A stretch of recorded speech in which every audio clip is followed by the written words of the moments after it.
Hello everyone, welcome to this video. Today we'll be tackling an exciting Java programming task for our coursework. We'll be building a program for a fictional company called Next AI Incorporation, and the task is to calculate weekly pay for contractors based on their hours worked and base pay. Does it sound interesting?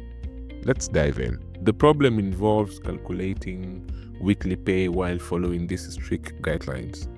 Contractors are paid their base hourly rate for up to 48 hours.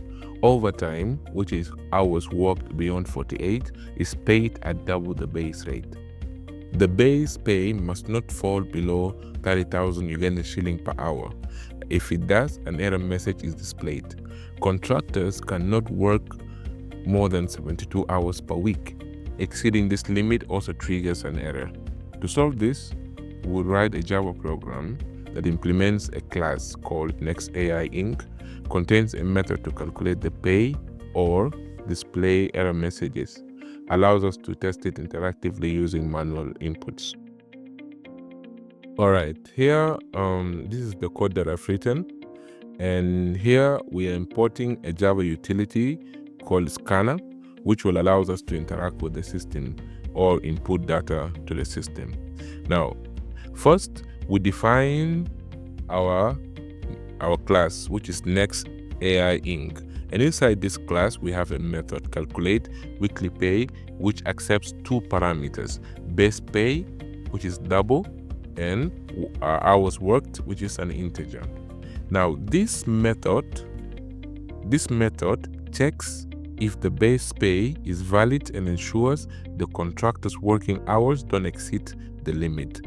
Now, if the base pay is below 30,000 Uganda shilling or working hours exceed 72, it displays error messages and stops further calculation. Otherwise, it calculates the pay based on the rules provided. In the main method, we have made the program interactive by using Java Scanner class. It allows users to input base pay and hours worked manually. Once entered, the program calculates and displays the pay or any relevant error messages.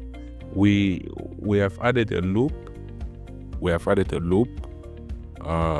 To let users calculate pay for multiple contractors in one run after each calculation. The program asks if you want to continue or exit.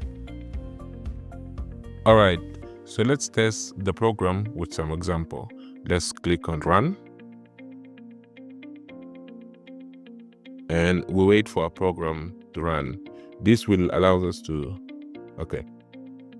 It says, welcome to NextAI Inc. Weekly Pay Calculator. Enter contractor's base pay.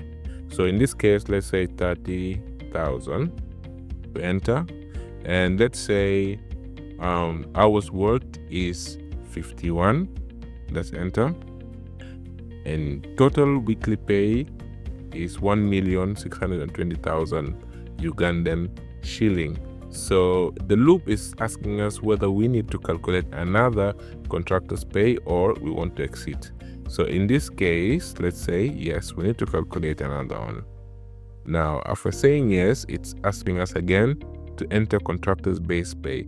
Now for the second case, let's say it's 20,000 and hours worked is 40 hours. We enter, and it has displayed an error saying base pay cannot be below 30,000 Ugandan shilling. Remember, we said in our rules that the base currency cannot be below 30,000. So the reason why it's giving us this error is because our base pay or our base rate is 20,000. So let's say we need to calculate another one. Let's say yes.